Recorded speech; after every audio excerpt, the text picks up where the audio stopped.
The tumbleweed danced across the dusty main street of Promise Creek. As Penelope Sinclair awoke in the most undignified position, a 36-year-old woman could find herself sprawled in a hay cart outside the town's only saloon, her once fine dress torn and stained, her reputation in tatters. The early morning sun beat down on her face, and the pounding in her head matched the rhythm of distant hoofbeats approaching from the eastern edge of town. Penelope struggled to sit up, her hand flying to her temple where a painful lump had formed. The events of the previous night came back in flashes: her fiancé Carlton Reed's cruel words, the laughter of the saloon patrons, and finally, darkness. "Too old," he had announced to the packed establishment. "Too old to bear children, too old to be a proper wife, and certainly too old for a man of my standing." She blinked back tears, determined not to give anyone the satisfaction of seeing her cry. The town of Promise Creek, Wyoming Territory, had been her home for barely a month, just long enough to fall in love with the charming banker who had courted her after her arrival on the westbound stage. Just long enough to believe that at 36 she might finally have found the happiness that had eluded her all these years. The hoofbeats grew louder, and Penelope attempted to smooth her hair and brush the hay from her skirts. Her trunk and belongings had been tossed carelessly beside the cart, a final indignity from the man who had promised to marry her. A tall figure on horseback came into view, silhouetted against the rising sun. The rider slowed his approach as he spotted her, and Penelope felt her cheeks burn with shame. Another witness to her humiliation. "Madam, are you hurt?" The voice was deep, concerned, and carried the soft drawl of Texas. Penelope straightened her spine, summoning what dignity she could. "I am quite well, thank you, sir. Just resting." The rider dismounted in one fluid motion, revealing a man in his early 40s, his face weathered by sun and wind, his eyes a startling blue beneath the brim of his worn Stetson. His clothes were dusty from the trail, but even through the dirt she could see they were of good quality. Resting in a hay cart at dawn. His tone was gentle, not mocking. "That doesn't seem right." "Nothing about this situation is right," Penelope admitted, her voice cracking slightly. "But I assure you I can manage on my own." The stranger approached slowly, as one might approach a spooked horse. "Name's Archer Blackwood. I own the DoubleB ranch about 5 miles west of town." He extended a hand to help her down from the cart. Penelope hesitated before accepting his assistance. His grip was firm and callous, the hand of a man who worked for his living, despite his evident prosperity. "Penelope Sinclair," she replied as her feet touched the ground. She swayed slightly, and his hand moved to steady her. "Miss Sinclair, I don't mean to pry, but it appears you might be in some difficulty." A bitter laugh escaped her lips. "You could say that. My former fiancé, decided last night that I was too old to marry. Apparently, the proper thing to do with an aging spinster is to dump her in a hay cart after she's fainted from the shock of public rejection." Archer's jaw tightened, and something dangerous flashed in his eyes. "Carlton Reed," he said, not a question but a statement. Penelope nodded, surprised. "You know him? Everyone around these parts knows Reed. Man's got money but not much else to recommend him." Archer looked at her trunk and belongings. "Do you have somewhere to go, Miss Sinclair?" The question brought fresh tears to her eyes. "I had paid for a month at the boarding house, but that was while I was engaged to Carlton. I doubt Mrs. Peterson will welcome me now." She squared her shoulders. "I have some savings. I'll find accommodation elsewhere." Archer looked thoughtful. "Town's not big. News travels fast, and Reed has influence." He glanced at the slowly awakening street. A few early risers were already casting curious looks their way. "My sister runs the household at DoubleB. We've been looking for a teacher for the children on neighboring ranches. Position comes with room and board. A teacher, Penelope blinked in surprise. I was a school teacher in Boston for 15 years before coming west. Something like approval flashed across Archer's face. Seems providential, then. Penelope wasn't so sure. Mr. Blackwood, I appreciate your offer, but I've just been humiliated by one man. I'm not eager to place myself under the authority of another. Fair enough, he said with a nod. But this isn't charity, Miss Sinclair. It's a job offer. The children need education, and we need someone qualified to provide it. He gestured to her belongings. At least let me take you and your things to DoubleB. You can meet my sister and the children, then decide if you want to stay. If not, I'll bring you back to town tomorrow with enough money to buy a ticket east. Penelope studied his face, looking for signs of deception or ulterior motives. She found none, only a straightforward offer and perhaps a touch of anger on her behalf. Why would you help me? She asked directly. Archer's gaze traveled down the street to the bank where Carlton Reed would soon begin his day, untouched by the damage he had done. Let's just say I have no love for men who treat women as disposable. Something in his tone told Penelope there was more to that story, but she didn't press. Instead, she found herself nodding. Very well, Mr. Blackwood, I accept your offer of transportation and will consider the teaching position. Relief crossed his features. Good. Let me get your trunk loaded up. He whistled, and a young boy who had been sweeping the boardwalk of the general store came running. Morning, Mr. Blackwood, the boy called. Morning, Jimmy. Earn yourself 2 bits by helping me load this lady's trunk into my wagon. Archer flipped a coin to the eager youth. As Archer walked to retrieve his wagon from the livery stable, Penelope took a moment to compose herself. The events of the past 12 hours had left her reeling, but something about Archer Blackwood's steady presence calmed her. Whether it was wise to trust him remained to be seen, but at the moment, she had precious few options. When Archer returned with the wagon, he and Jimmy loaded her trunk and smaller bags. He then offered his hand once more to help her onto the seat. Ready, Miss Sinclair. As Penelope settled beside him on the wagon seat, she caught sight of Carlton Reed stepping out of the hotel across the street.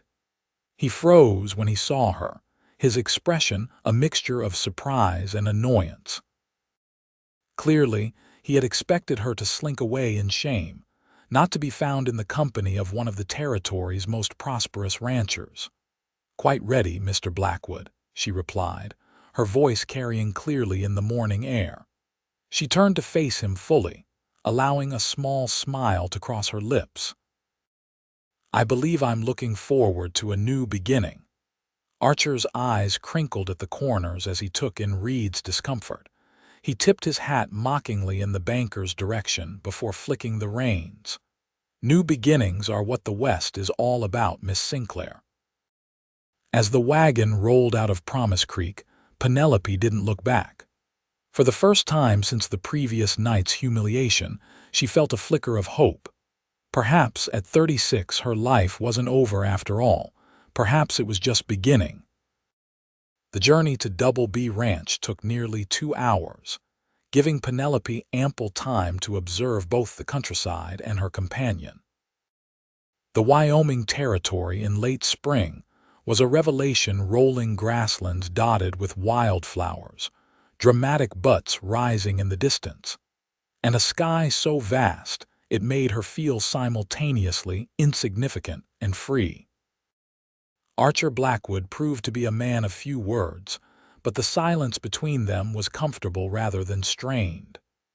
When he did speak, it was to point out landmarks or to ask thoughtful questions about her teaching experience. He made no reference to her age or marital status, treating her with a respect that soothed her wounded pride. Boston's a long way from Wyoming, he remarked as they crested a hill. What brought you west, if you don't mind my asking? Penelope hesitated, unsure how much to reveal. My parents passed away last year, influenza. The school where I taught was consolidated with another, and my position was eliminated. With nothing to keep me in Boston, I decided to accept Carlton's proposal. She gave a self-deprecating laugh. We had been corresponding for nearly a year after he placed an advertisement for a wife in the Boston Herald.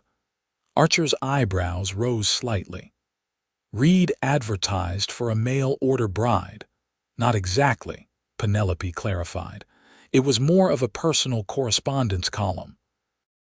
He described himself as a successful banker seeking an educated companion.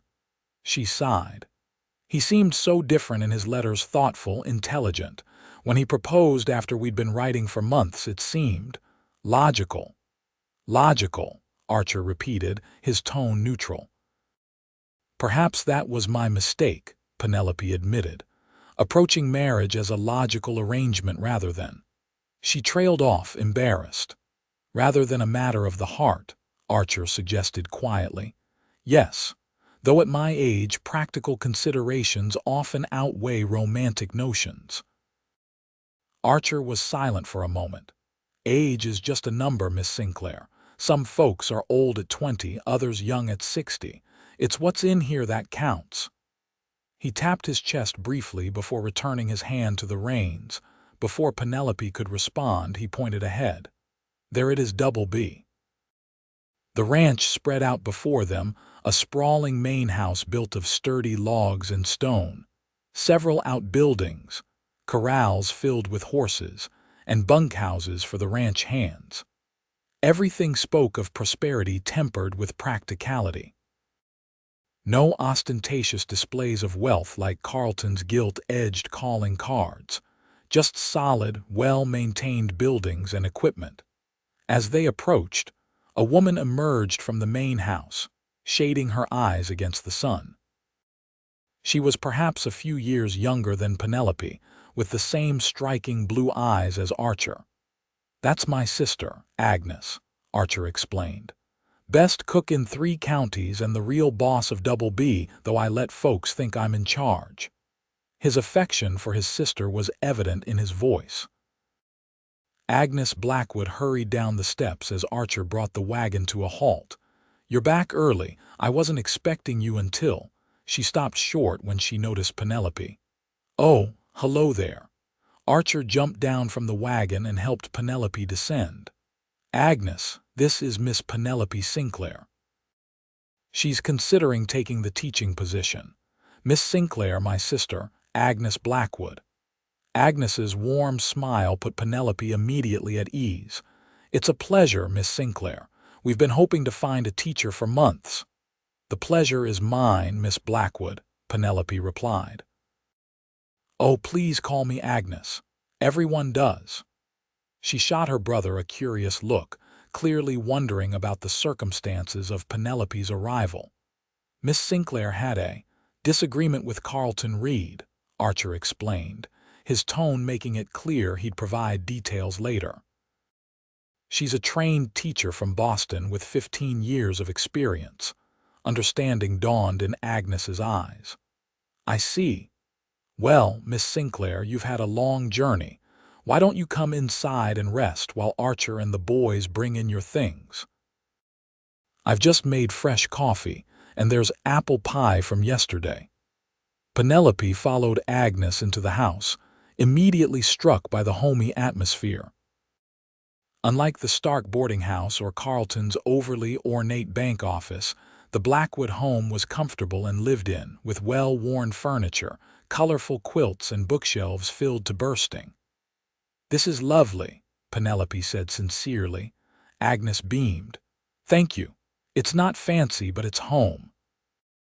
She led Penelope to the kitchen, a spacious room dominated by a large wooden table. Sit, please. You look like you could use a moment's peace. Penelope sank gratefully into a chair, suddenly aware of how exhausted she was. Agnes poured coffee into a blue ceramic mug and cut a generous slice of pie, placing both before her. Now then, Agnes said, sitting across from her.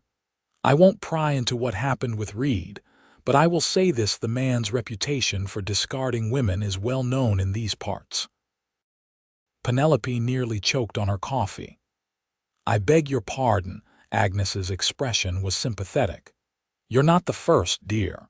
There have been at least 3 others in the past 2 years. He courts them by letter, proposes, brings them to Promise Creek, then finds some reason they are unsuitable. Shame and anger warred within Penelope. He said I was too old, she admitted, the words bitter on her tongue. Made quite a spectacle of it at the saloon last night. Agnes's eyes flashed with the same righteous indignation Penelope had seen in Archer's. Too old? At what, 30? 36, Penelope corrected. 36. Why, you're barely older than I am, and I don't consider myself ready for the rocking chair just yet. Agnes reached across the table to pat Penelope's hand. Reed is 45 if he's a day and looks older with that pompous attitude, aging him further. Despite herself, Penelope laughed. There was something refreshing about Agnes's forthright manner. Now, about this teaching position, Agnes continued. We've got about 15 children from the DoubleB and neighboring ranches who need schooling. Ages range from 6 to 16. We converted one of the outbuildings into a schoolhouse last year, but haven't found the right teacher. Why not hire someone locally? Penelope asked. Qualified teachers are scarce out here. Most young women looking for work prefer the comforts of town to ranch life, and most ranch women are too busy with their own duties to take on teaching. Penelope nodded thoughtfully. And the accommodations? We have a small cabin about 100 yards from the main house. It was built for our foreman, but he married the widow Johnson last fall and moved to her place. It's simple but comfortable bedroom, sitting area, small kitchen. You take your evening meals with us, of course. The arrangement sounded ideal, independence combined with community. Before Penelope could respond, the kitchen door opened, and Archer entered, followed by 2 ranch hands carrying her trunk. Where should we put Miss Sinclair's things, Agnes? Archer asked. Agnes looked to Penelope questioningly. Well, would you like to see the cabin before deciding? Penelope considered her options. Return to Promise Creek and face whispers and stares. Use her savings to travel elsewhere with no guarantee of finding work, or accept this unexpected opportunity. I'd be delighted to see the cabin, she said, making her decision. And if it's suitable, I'd like to accept the teaching position, at least temporarily. Relief crossed both siblings' faces. Wonderful, Agnes exclaimed. Archer, why don't you show Miss Sinclair to the cabin while I prepare lunch? The children will be so excited when they hear we've found a teacher. As Penelope followed Archer out of the house, she felt a strange mixture of trepidation and excitement.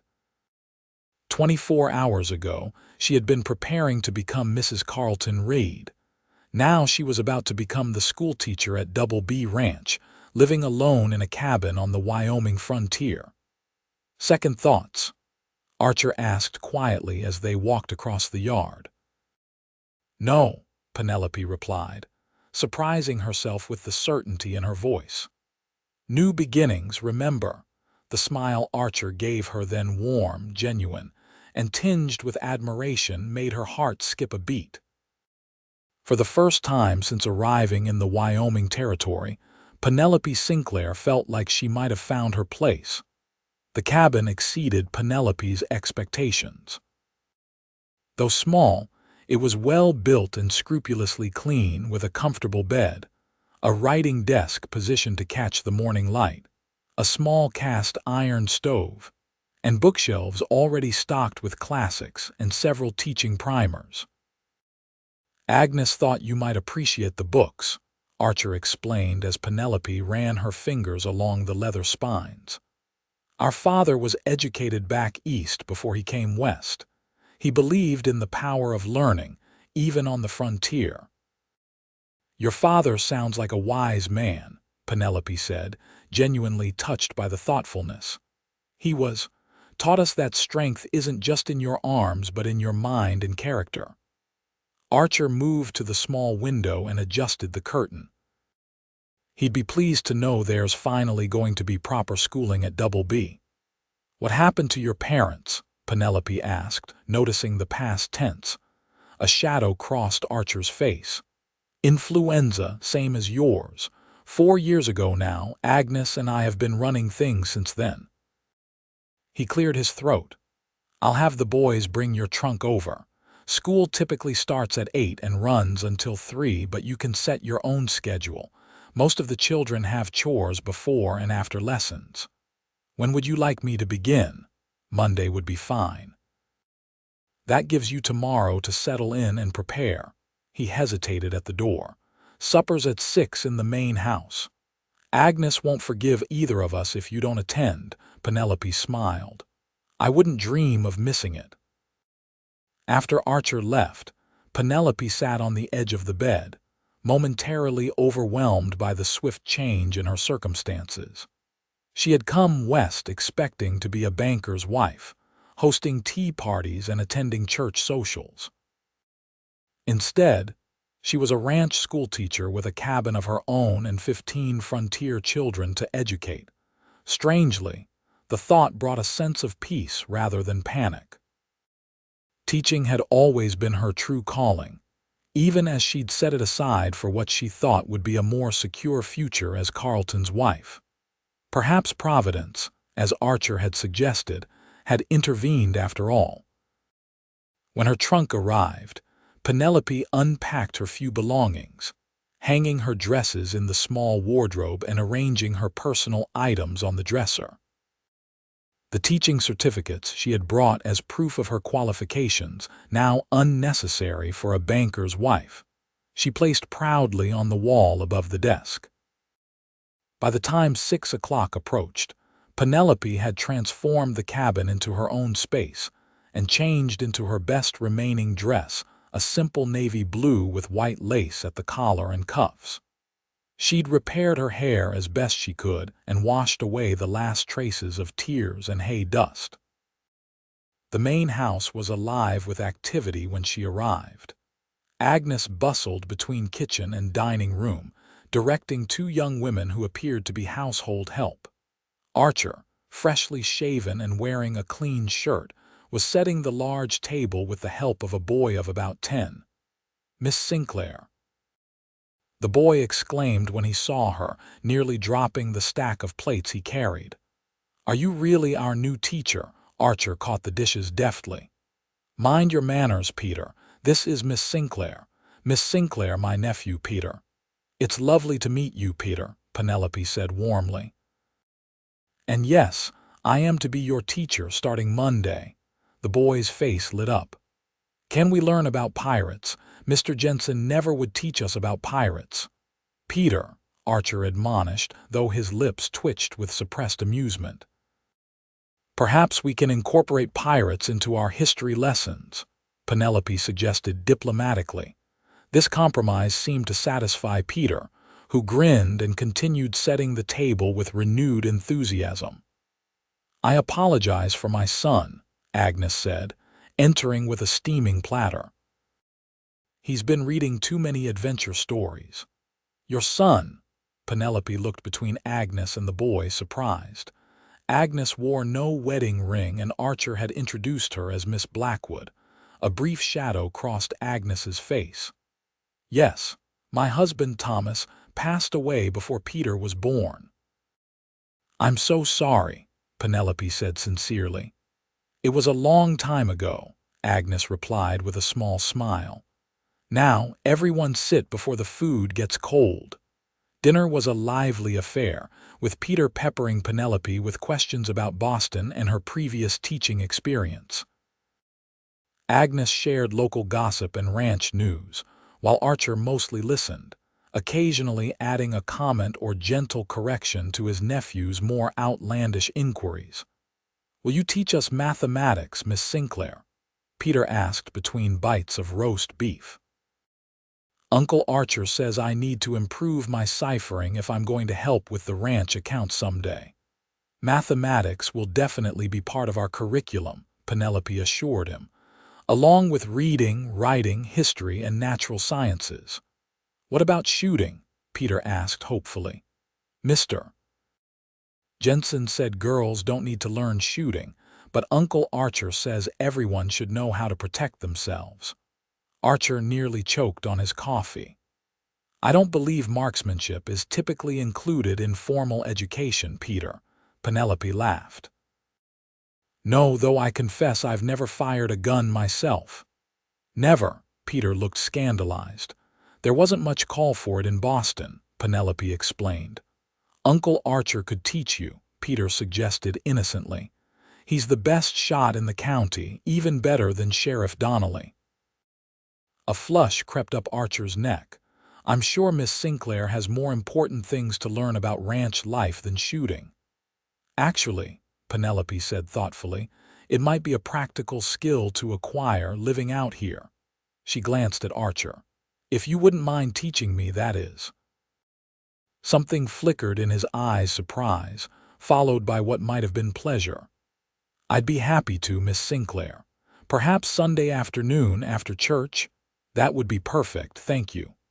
Agnes watched this exchange with poorly concealed interest, a small smile playing at her lips.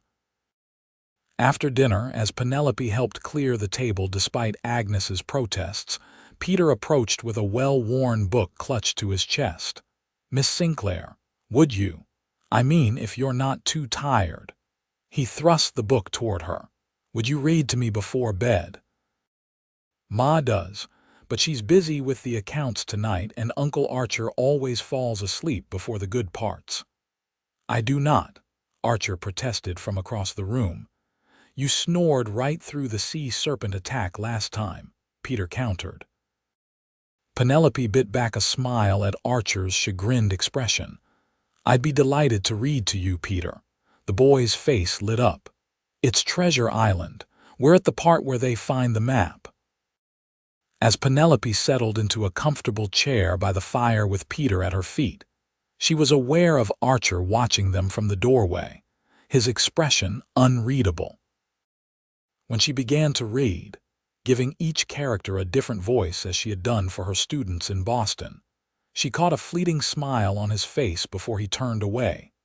Later, after Peter had been sent to bed and Agnes had retired to work on the accounts, Archer walked Penelope back to her cabin. The night was clear, stars scattered like diamond dust across the Wyoming sky. Thank you for reading to Peter, Archer said as they walked. Agnes usually handles that, I tend to. Well, the boy wasn't entirely wrong about the snoring, Penelope laughed. It was my pleasure. He's a wonderful child, bright and curious. He is, Archer agreed, pride evident in his voice. Agnes has done a remarkable job raising him alone. And you, Penelope added, it's clear he adores his uncle. Archer shrugged, uncomfortable with the praise. We're family. We look after each other. They reached her cabin and Archer lit the lamp by the door for her. In the warm glow, his features seemed softer, less weathered. Thank you for everything today, Mr. Blackwood, Penelope said sincerely. Your kindness has meant more than I can express. Archer, please, he corrected gently. And you're welcome, though there's no need for thanks. Anyone would have done the same. No, Penelope said firmly. Not anyone. Most would have walked past that hay cart without a second glance. She met his gaze directly. You're a good man, Archer Blackwood. Something vulnerable flashed across his face before he composed himself. Get some rest, Miss Sinclair. Tomorrow's bound to be busy. Penelope, she offered. If I'm to call you Archer, you should call me Penelope. He nodded, a small smile playing at his lips. Good night, Penelope. Good night, Archer. As she watched him walk back toward the main house, Penelope felt an unexpected warmth in her chest. For a woman who had been publicly rejected and abandoned just that morning, she was surprisingly content. Perhaps, she thought as she entered her new home, 36 wasn't too old for new beginnings after all. The next few days passed in a blur of activity as Penelope prepared for her first day of teaching. Agnes introduced her to the other ranch families whose children would be attending school, and everyone welcomed her warmly, with no mention of her connection to Carlton Reed. Whether Archer had spread some protective story or the ranchers simply didn't care about town gossip, Penelope was grateful for their acceptance. The schoolhouse itself was a pleasant surprise, a converted barn with large windows, a sturdy teacher's desk, rows of student desks in varying sizes, a wood-burning stove for winter, and a small bell in a cupola. Penelope spent Saturday organizing books and supplies, creating lesson plans tailored to the varied ages and abilities of her future students, and adding personal touches to make the space welcoming. Sunday morning brought church services in Promise Creek. Penelope had initially balked at returning to town so soon, but Agnes insisted. "If you don't show your face now, it'll only be harder later," she advised pragmatically. "Besides, half the congregation will be your students' families. They need to see their teacher is respectable." So Penelope found herself dressed in her best Sunday gown, riding to town in the Blackwood wagon between Agnes and Peter with Archer driving. As they approached Promise Creek, her anxiety mounted. "Stop fussing with your bonnet," Agnes said kindly. "You look lovely." "I'm not concerned about my appearance," Penelope admitted. "I'm worried about seeing Carlton again. If Reed says one word to upset you, he'll answer to me," Archer said quietly, his eyes on the road ahead. The simple statement, delivered without drama or posturing, somehow reassured Penelope more than elaborate promises might have. She squared her shoulders as they rolled into town, determined to hold her head high. The small white church was already filling with families when they arrived. Penelope felt the weight of curious stares as Archer helped her down from the wagon, his hand lingering supportively at her elbow as they walked up the steps. Inside, they found seats near the front, Penelope between Agnes and Archer, with Peter fidgeting on his mother's other side. Just as they settled, the door opened again, and Carlton Reed entered with an elegantly dressed woman on his arm, clearly his widowed sister who kept house for him. Penelope tensed as they walked down the aisle, but Carlton merely glanced at her, his expression carefully neutral, before taking a seat on the opposite side of the church. His sister, however, fixed Penelope with a look of such disdain that it took all her composure not to flinch. "Ignore her," Archer murmured, so quietly only Penelope could hear. "Adeline Reed has always believed her brother hung the moon." The service itself was a comfort, familiar hymns and prayers that remained the same whether in a grand Boston church or a frontier chapel. Afterward, as the congregation spilled out into the churchyard, several families approached to welcome Penelope officially as the new teacher. Their genuine warmth helped ease the sting when others, clearly friends of Carlton, pointedly avoided her. As they were preparing to leave, Carlton himself approached, his sister hovering at his shoulder like a disapproving shadow. "Miss Sinclair," he said stiffly, "I see you've found employment." "Yes, Mr. Reed," Penelope replied, equally formal. "I'm fortunate that my teaching experience is valued at DoubleB Ranch." Something like embarrassment flickered in Carlton's eyes. "I wish to apologize for the unfortunate manner of our parting. It was not my intention to cause a scene." Before Penelope could respond, Archer stepped forward. "Yet you did cause a scene, Reed. Left a lady unconscious in a hay cart, if I recall the details correctly." Carlton's face reddened. "This is a private conversation, Blackwood." "Nothing in Promise Creek stays private for long," Archer replied evenly. "Especially not when it involves abandoning a woman in the street." "I did not abandon," Carlton began hotly, then caught himself, aware of the attention they were attracting. "Miss Sinclair, I am prepared to offer compensation for any inconvenience that won't be necessary," Penelope interrupted, finding her voice at last. "In fact, Mr. Reed, I find I owe you a debt of gratitude. Had you not shown your true character so clearly, I might have made the grievous error of marrying you." Gasps and poorly disguised chuckles sounded from those within earshot. Carlton's sister drew herself up indignantly. "Well, I never," Adeline Reed exclaimed. "Such ingratitude!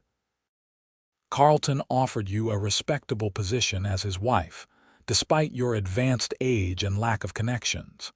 He had every right to reconsider when he realized you were unsuitable." "Adeline," Carlton warned, but his sister was too incensed to heed him. "Everyone knows a woman of 36 is unlikely to bear children," she continued spitefully. "Carlton needs an heir for the Reed fortune. You should be thanking him for being honest rather than trapping you in a marriage where you couldn't fulfill your duties." A hush fell over the churchyard. Penelope felt her face burn with humiliation, but before she could formulate a response, Archer spoke, his voice carrying clearly in the tense silence.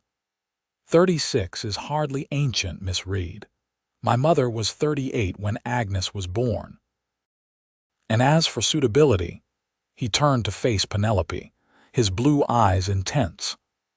"Miss Sinclair is educated, compassionate, and possesses more dignity in her little finger than some people demonstrate in a lifetime. Any man would be fortunate to call her his wife, regardless of whether she can bear children." The sincerity in his voice left Penelope momentarily speechless. Agnes squeezed her hand supportively, while Peter stared up at his uncle with wide-eyed admiration. Carlton cleared his throat uncomfortably. "Come, Adeline, we've said enough." He nodded curtly to Penelope. "Good day, Miss Sinclair." As the Reeds walked away, Penelope turned to Archer. "Thank you," she said quietly, "though you needn't have defended me so vigorously." "Someone needed to speak the truth," he replied simply. Then, offering his arm, "Shall we go? I believe I promised you a shooting lesson this afternoon." The tension broken, Penelope took his arm with a grateful smile.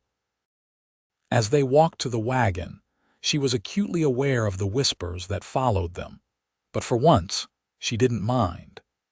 Better to be the subject of speculation regarding her connection to Archer Blackwood than pitied as Carlton Reed's discarded fiancée.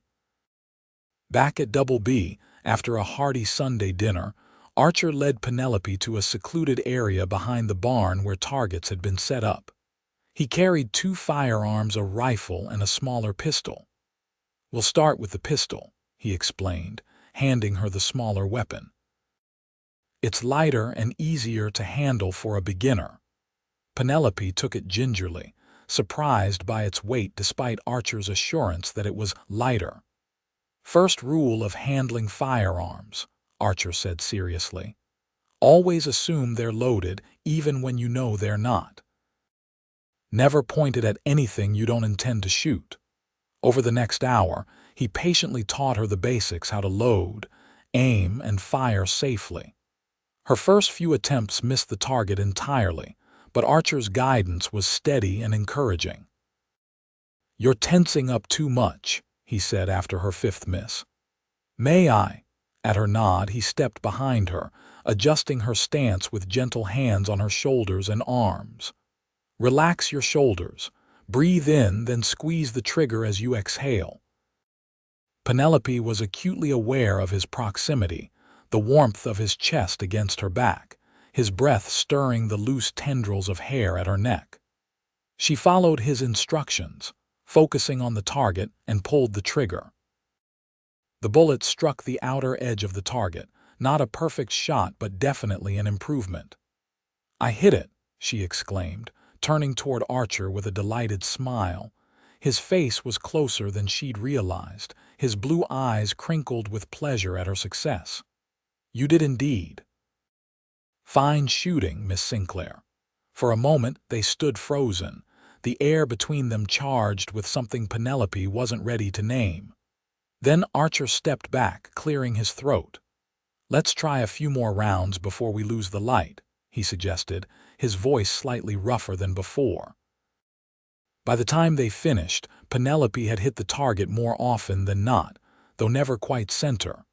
Her arms ached pleasantly from the exertion, and she felt an unexpected sense of accomplishment. "Well done," Archer said as he showed her how to clean the pistol properly. "You're a natural." "Hardly," Penelope laughed. "But thank you for the lesson. It was empowering." Archer nodded, understanding in his eyes. "That's the point. Out here, everyone needs to be able to protect themselves, even school teachers." As they walked back toward the main house, the setting sun painting the landscape in gold and amber, Penelope found herself wondering about this man who had so unexpectedly entered her life, who taught children about accounts but fell asleep during adventure stories, who handled firearms with easy competence but touched her with such gentle care. "May I ask you something personal?" she ventured. Archer glanced at her curiously.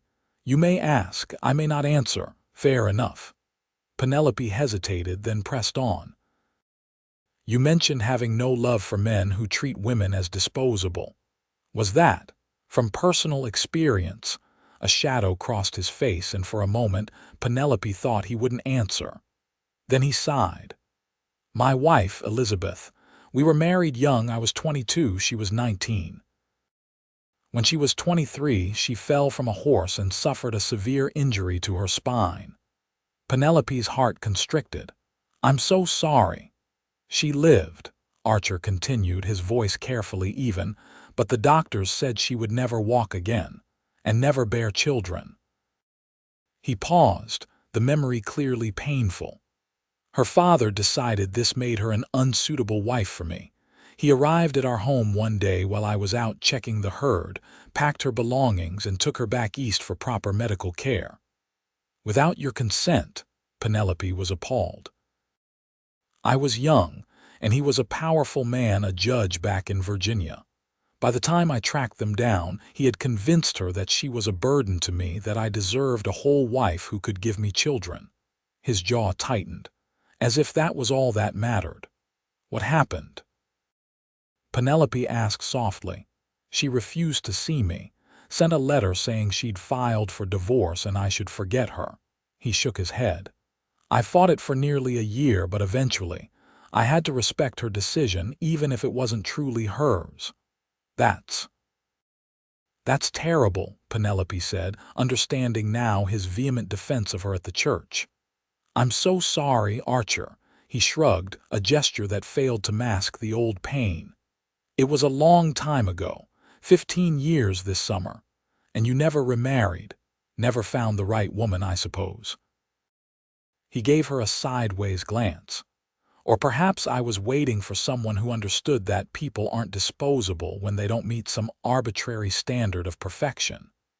The implication hung in the air between them, too new and fragile to acknowledge directly. Instead, Penelope simply said, "Thank you for telling me." They had reached her cabin.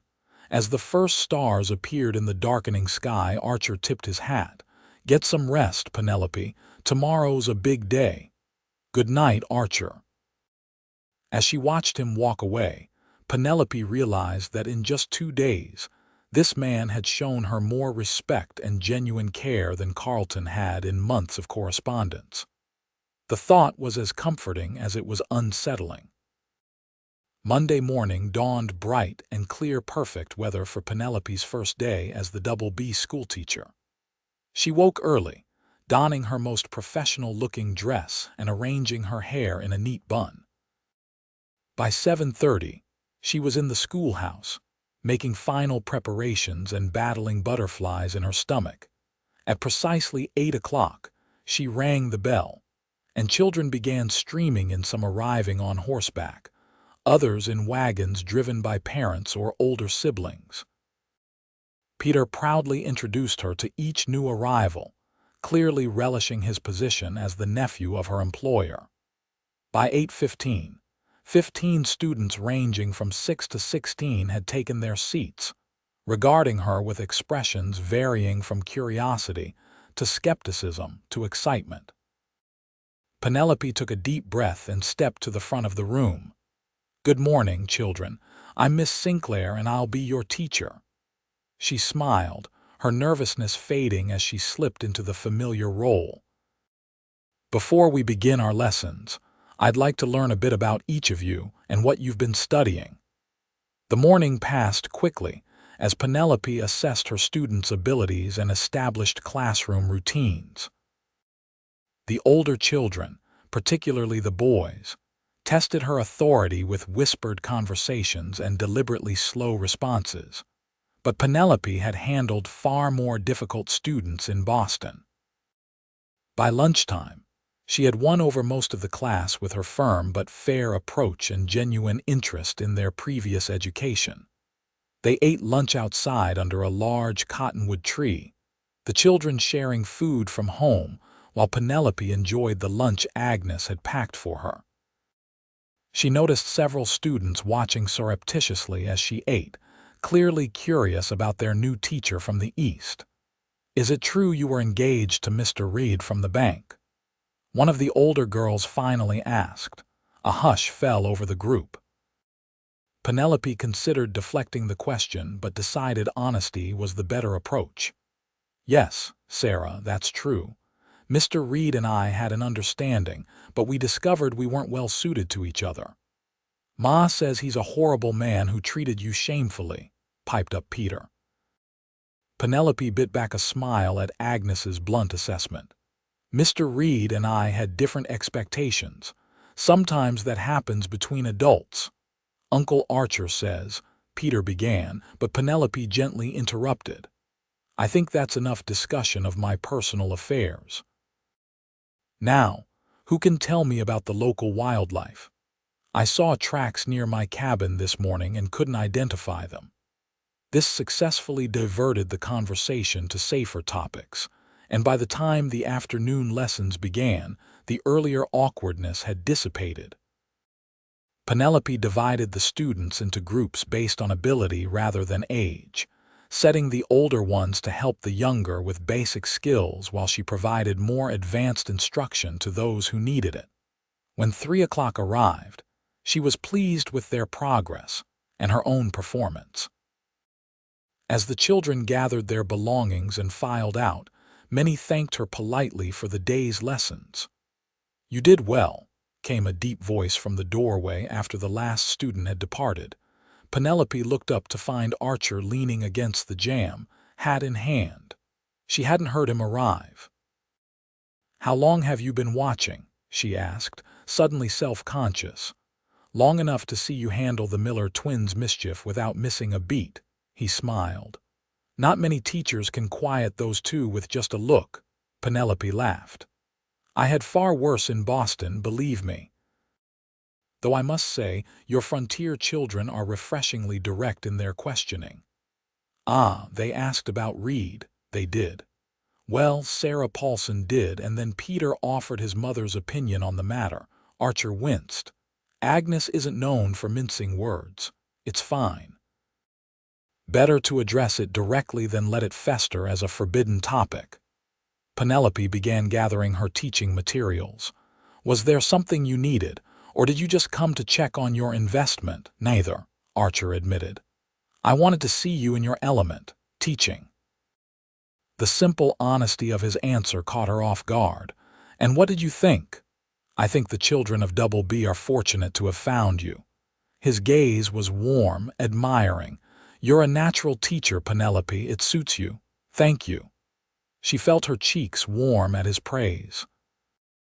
"It feels good to be back in a classroom. I've missed it more than I realized." Archer nodded, understanding in his eyes.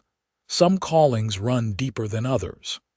He hesitated, then added, "I'm heading into town tomorrow for supplies.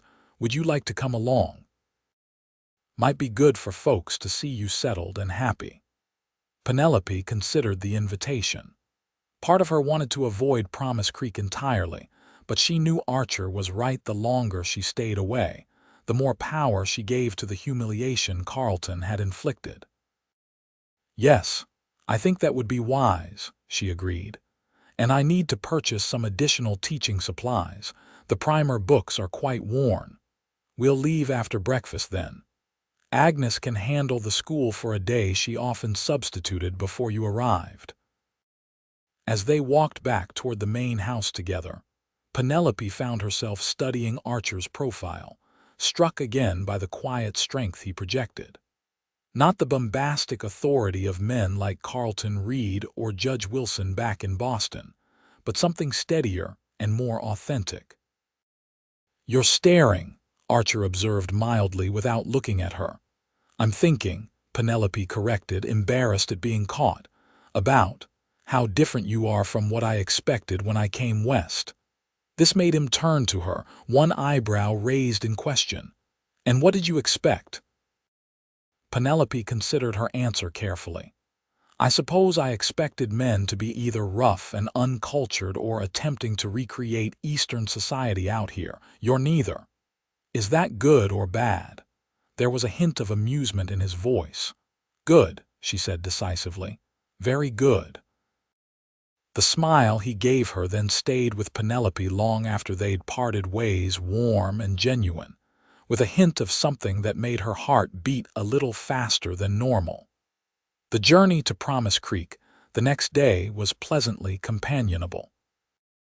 Archer pointed out landmarks and shared stories of the early days of the territory, while Penelope told him about her life in Boston, her parents, her teaching career, the changes that had led her to seek a new life in the West. "You regret it?" Archer asked as they approached the town. "Coming west, I mean." Penelope considered the question seriously. "A week ago I might have said yes. Now." She shook her head. "No, I don't regret it. Despite everything with Carlton, I feel I'm where I'm meant to be." Something in Archer's expression softened at her words. Before he could respond, however, they were entering the main street of Promise Creek. The town was busy with mid-morning activity shoppers at the general store, men coming and going from the bank, a wagon being loaded outside the feed store. As Archer helped Penelope down from the wagon, she was conscious of curious glances from passers-by. "Head to the general store," Archer suggested. "I need to speak with the blacksmith about some repairs. I'll join you shortly." Penelope nodded and made her way to the store, head held high despite the whispers that followed her. Inside, Mrs. Peterson from the boarding house was examining bolts of fabric with two other women Penelope recognized from church. "Miss Sinclair," Mrs. Peterson exclaimed, her surprise evident. "We'd heard you found employment at the Blackwood Ranch." "Yes, as the school teacher," Penelope confirmed politely. "It's a wonderful opportunity." The other women exchanged meaningful glances. "How fortunate for you," one said, her tone suggesting it was anything but, "especially given the circumstances."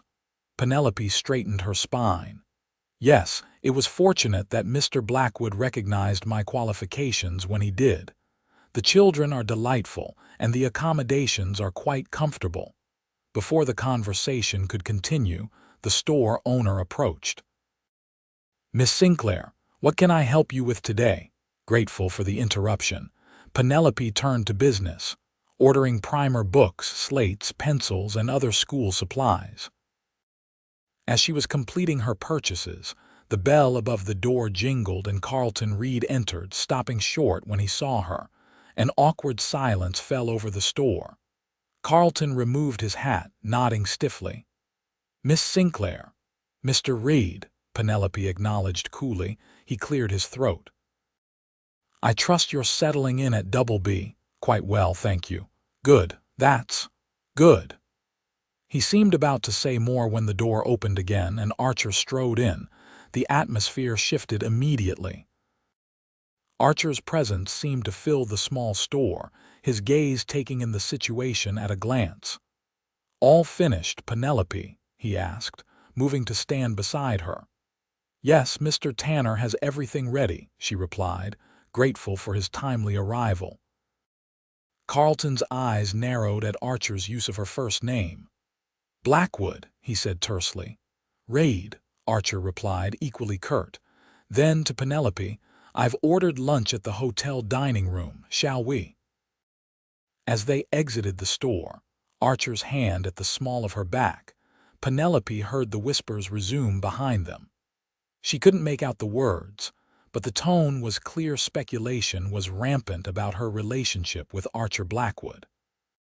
"Thank you for the rescue," she said quietly as they crossed the street. "Not a rescue," Archer corrected. "Just good timing." The hotel dining room was relatively quiet, with only a few tables occupied. Archer led Penelope to a corner table, pulling out her chair with old-fashioned courtesy. "Everyone's watching us," Penelope observed, keeping her voice low. "Let them," Archer replied with a shrug. "Small towns run on gossip. Give them something to talk about besides your broken engagement." Penelope laughed despite herself. "You're suggesting we create a new scandal to overshadow the old one." "Not a scandal, just a diversion." His blue eyes twinkled with mischief. "Besides, I actually did order lunch. The hotel makes a fine beef stew on Tuesdays." True to his word, the food was excellent, and Penelope found herself relaxing as they ate. Archer was an attentive companion, filling her plate and making sure her glass was never empty, all while keeping the conversation light and engaging. It was only as they were finishing dessert apple pie with fresh cream that Penelope realized something. "You're courting me," she said suddenly, the realization dawning with startling clarity. Archer paused, fork halfway to his mouth. "I beg your pardon. This," Penelope gestured between them. "Lunch at the hotel, walking me to my cabin, the shooting lessons, you're courting me." A slow smile spread across Archer's face. "I was wondering when you'd notice." "But why?" The question slipped out before Penelope could stop it. Archer set down his fork, his expression growing serious. "Because from the moment I found you in that hay cart, too proud to admit you needed help, I knew you were someone special. Because you read to Peter with different voices for each character. Because you face down gossips and bankers' sisters without flinching." He reached across the table, his fingers brushing hers. "Because when you smile, the whole room gets brighter." Penelope stared at him, speechless. When she finally found her voice, it came out barely above a whisper. "I'm 36 years old, Archer." "I'm 41, he replied evenly. "What of it? I may not be able to give you children. I already have Peter, who's more son than nephew to me, and there are always children who need homes." His fingers curled around hers. "Besides, that's not why I'm courting you." "Then why?" "Because when I'm with you, I feel like I'm home." The simple honesty in his voice made her throat tighten. "But if my attentions are unwelcome—" "They're not," Penelope interrupted quickly. "They're not unwelcome at all. I wasn't expecting this." "Neither was I," Archer admitted. "But sometimes life gives you what you need when you least expect it." He squeezed her hand gently. "I'm not proposing marriage, Penelope, not yet. I'm just asking if you'd allow me to court you properly."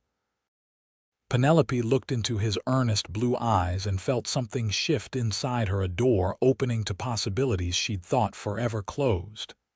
"Yes," she said simply. "I would like that very much." The smile that lit Archer's face was worth every whisper, every stare, every moment of uncertainty. As they left the hotel, his hand found hers, their fingers intertwining naturally.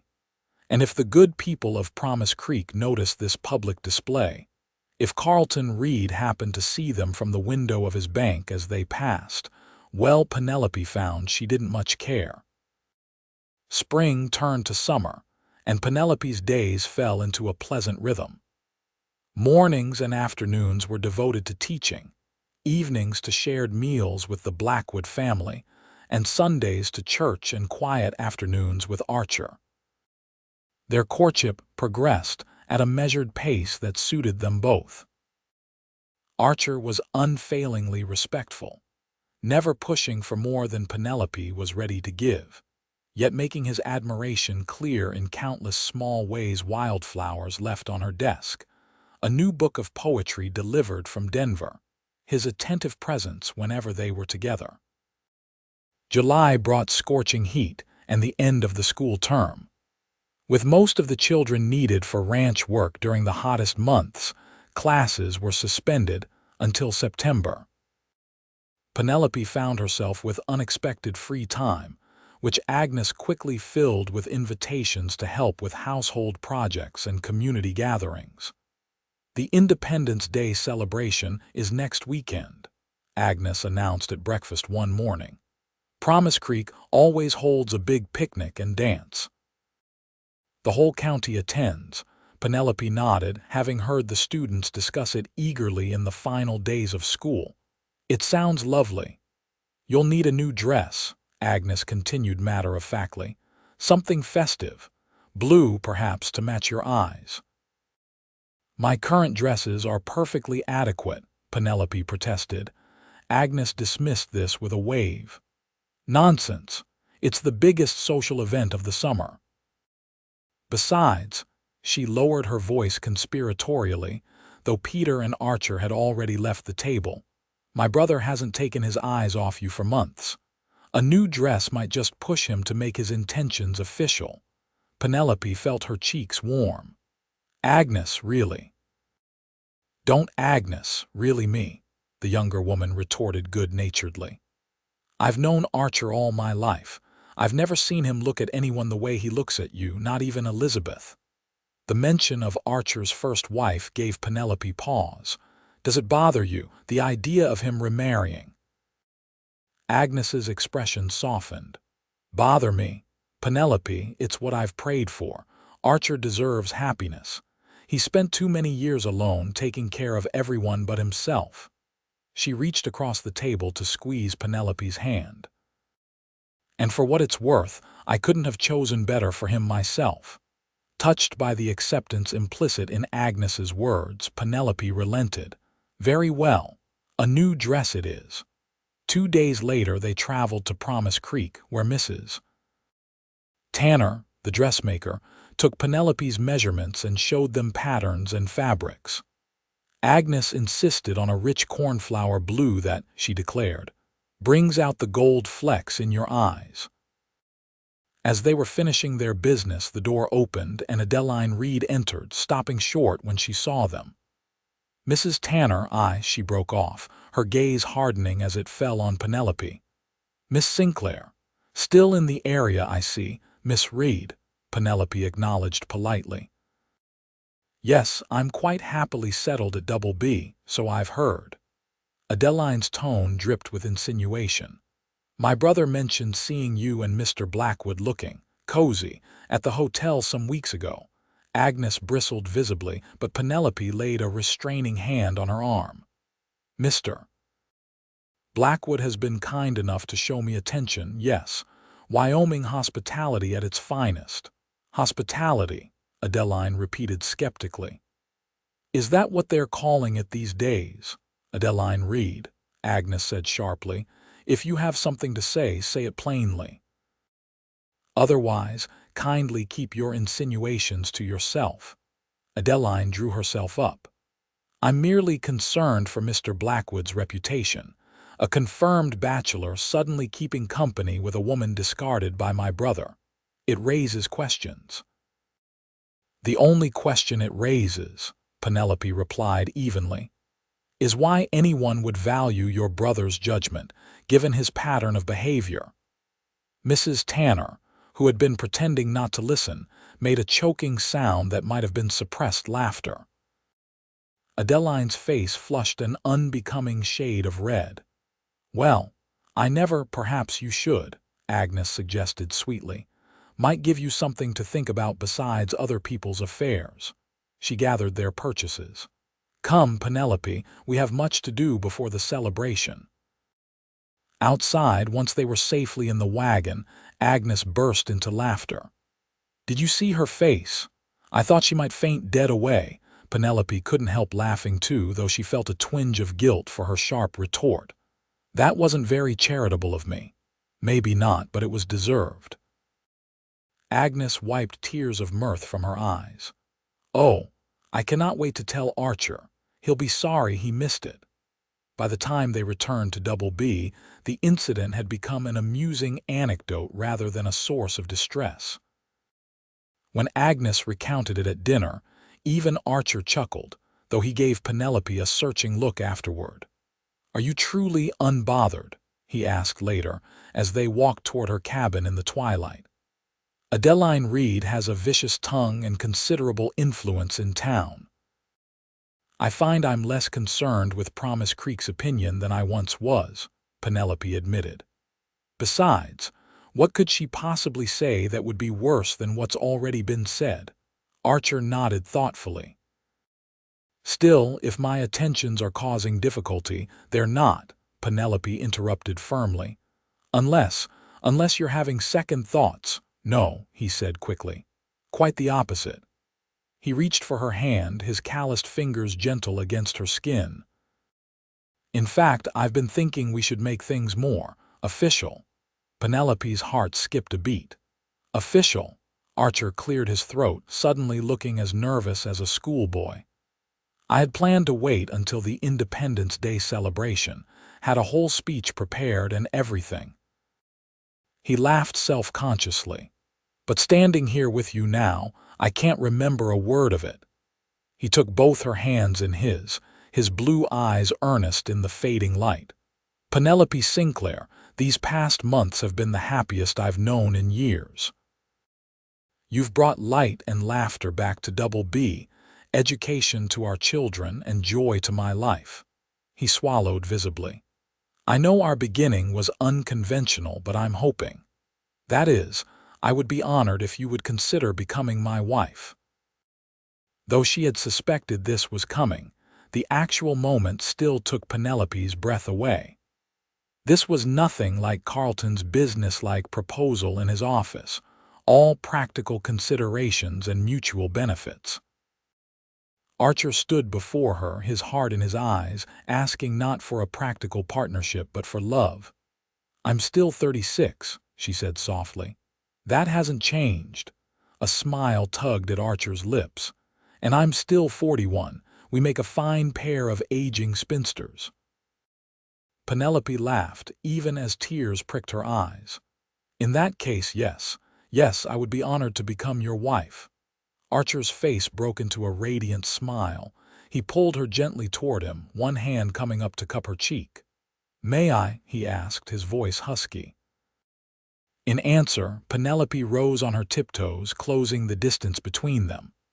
Their first kiss was gentle, almost tentative, a promise of deeper affection to come. When they parted, Archer rested his forehead against hers, his breath warm against her lips. "I love you, Penelope Sinclair. Have almost from the first moment I saw you, too proud to admit you needed help." "I love you too," she whispered, the words coming easily, naturally. "Though I must say, finding me in a hay cart is hardly the most romantic beginning to a love story." Archer laughed, the sound rich and warm in the gathering darkness. "I don't know, there's something poetic about it. The hay cart where one man left you became the place where I found you, when you put it that way." Penelope smiled up at him. Perhaps it was Providence after all.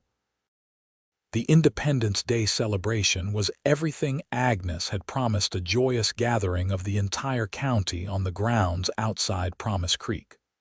Long tables groaned with food, a band played lively tunes, and children ran about with sparklers as twilight fell. Penelope, resplendent in her new blue dress, attracted many admiring glances, but none so appreciative as Archer's.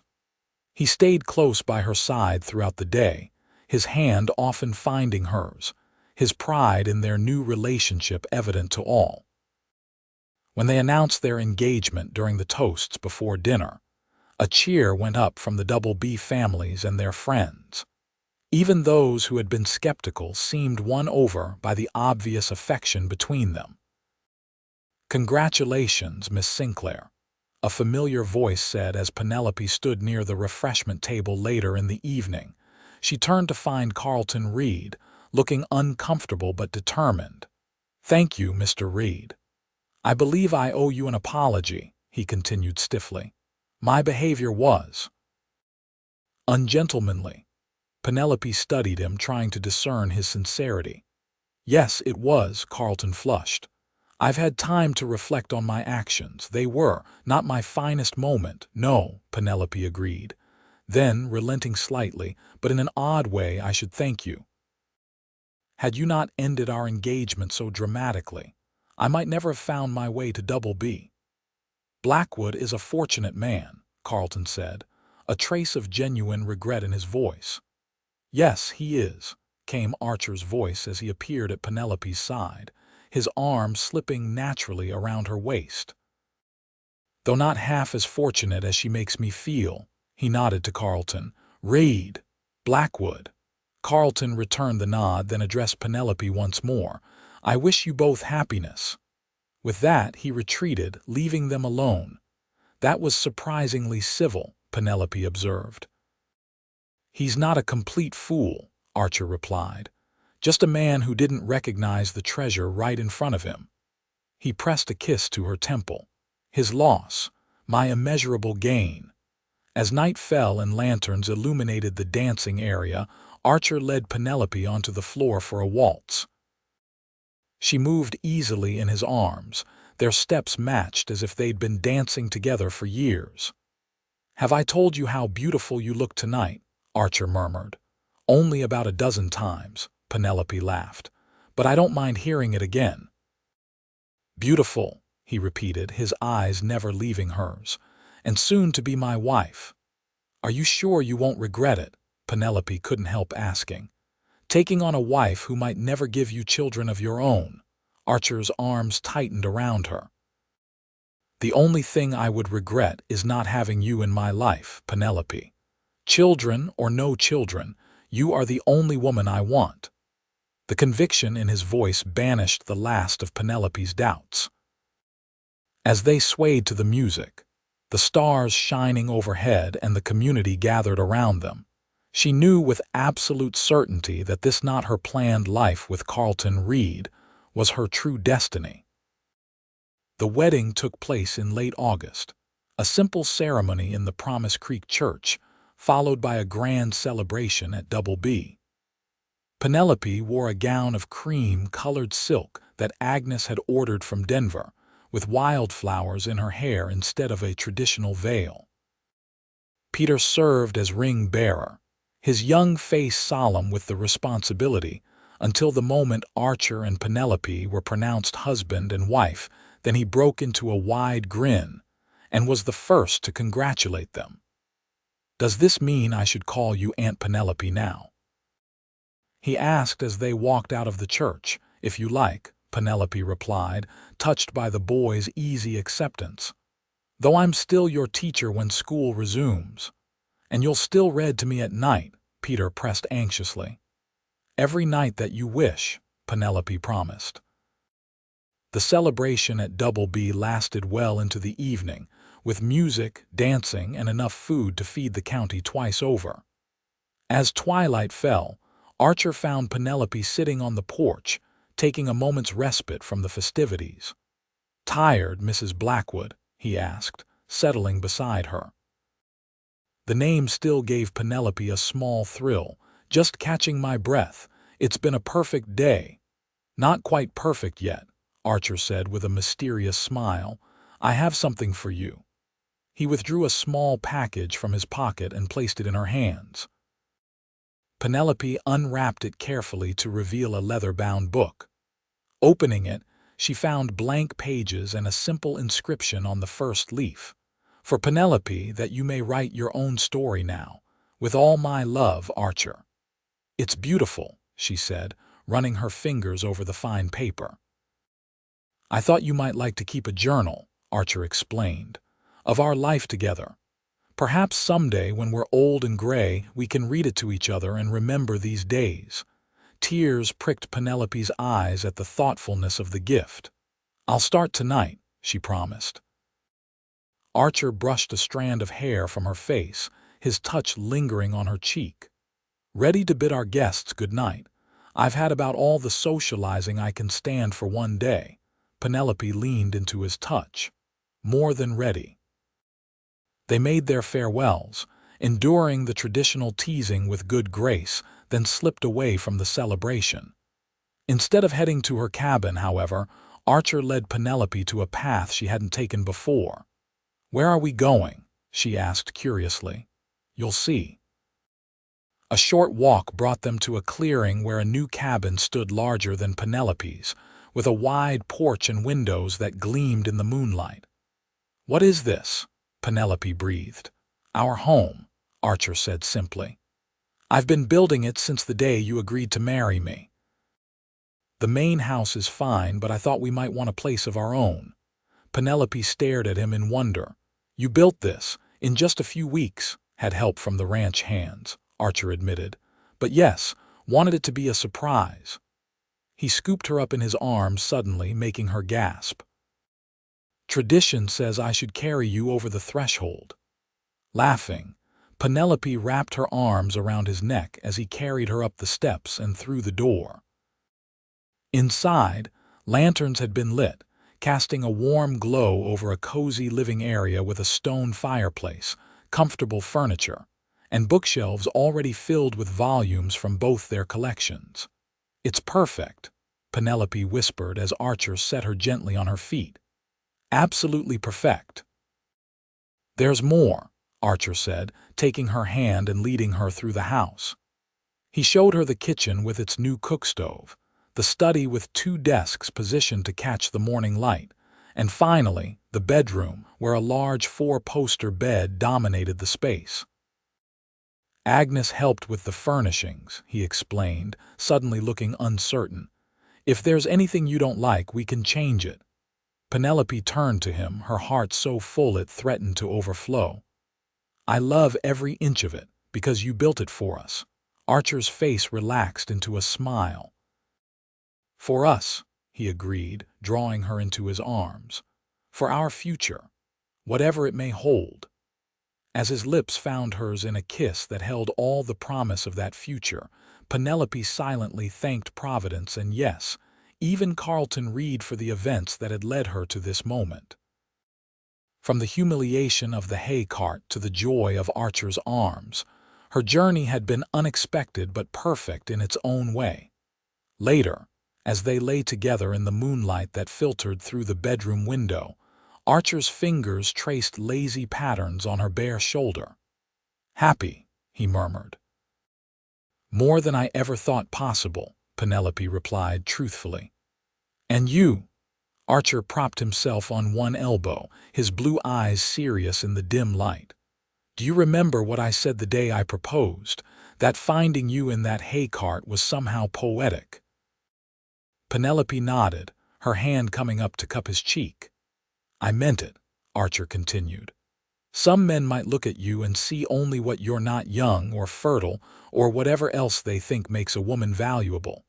But from the first moment, all I saw was you, strong, proud, beautiful you." He pressed a kiss to her palm. "You're the only woman I want, Penelope, the only one I'll ever want. Age and circumstances be damned." In that moment, Penelope knew with absolute certainty that she had found not just a husband but a true partner, someone who saw her completely and loved her for exactly who she was. "I love you, Archer Blackwood," she whispered. "And I promise to remind you of that every day for the rest of our lives. I'll hold you to that promise, Mrs. Blackwood." His smile, tender and full of love, was the last thing she saw before he lowered his lips to hers once more. 2 years later, on a crisp autumn morning, Penelope stood on the porch of their cabin, watching as Archer helped Peter saddle his horse. At 12, the boy was growing tall and lanky, the image of his uncle at that age according to old photographs. "Not too fast on the way home," she called to him, "and be sure to thank Mrs. Johnson for the pie." Peter rolled his eyes good-naturedly. "Yes, Aunt Penelope." He swung into the saddle with practiced ease. "I'll be back before dark, I promise." As he rode off toward the neighboring ranch, Archer climbed the porch steps to join Penelope. "He's growing up too fast," he observed, slipping an arm around her waist. Penelope agreed, leaning into his embrace. "Soon he'll be leaving for school back east if Agnes has her way." "She's determined he'll have the education Thomas wanted for him," Archer said, "though I'll miss having him underfoot." "We both will," Penelope said softly, "but it won't be quite so quiet around here soon." Archer's hand moved to rest on the gentle swell of her belly. "No, it certainly won't." His voice held a mixture of awe and concern. "How are you feeling today?" "Perfectly well," Penelope assured him. "Dr. Wilson says everything is progressing normally." The pregnancy had been a shock to them both, a miracle neither had expected at their ages. At 38, Penelope had long since accepted that motherhood might not be part of her future. The discovery that she was carrying Archer's child had been met with joy tempered by cautious concern. "I still think you should rest more," Archer fretted. Agnes said. "Agnes had Peter when she was 22, Penelope reminded him gently. "And I'm not made of glass. The doctor says I'm remarkably healthy for a woman of my advanced maternal age." She mimicked the physician's pompous tone. Archer laughed, the sound rich and warm in the autumn air. "You'll never let me worry properly, will you? Not when there's no need." Penelope turned in his arms to face him fully. "I'm happy, Archer. Happier than I ever dreamed possible. This baby, whether it's a boy or girl, is just an unexpected blessing on an already perfect life." The love that shone in Archer's eyes as he gazed down at her made Penelope's heart swell. 2 years of marriage had only deepened their connection, each day bringing new discoveries and shared joys. "I love you, Mrs. Blackwood," he said simply. "And I love you, Mr. Blackwood," she replied, rising on tiptoes to press a kiss to his lips. As they stood together on the porch of the home he had built for them, the Wyoming sun warm on their faces and the promise of new life growing between them, Penelope thought again of that long-ago morning when she had awakened in a hay cart, humiliated and alone. How strange and wonderful that the moment she had considered her lowest would lead, through twists and turns neither could have foreseen, to this perfect happiness. From discarded fiancée to beloved wife and soon-to-be mother, her journey had been unexpected but ultimately more fulfilling than anything she could have planned. "What are you thinking about?" Archer asked, noting her reflective expression. "Just that life has a way of giving us what we need, even when it's not what we thought we wanted," Penelope replied. "And that I'm eternally grateful it led me to you." Archer's arms tightened around her. "As am I, my love, as am I."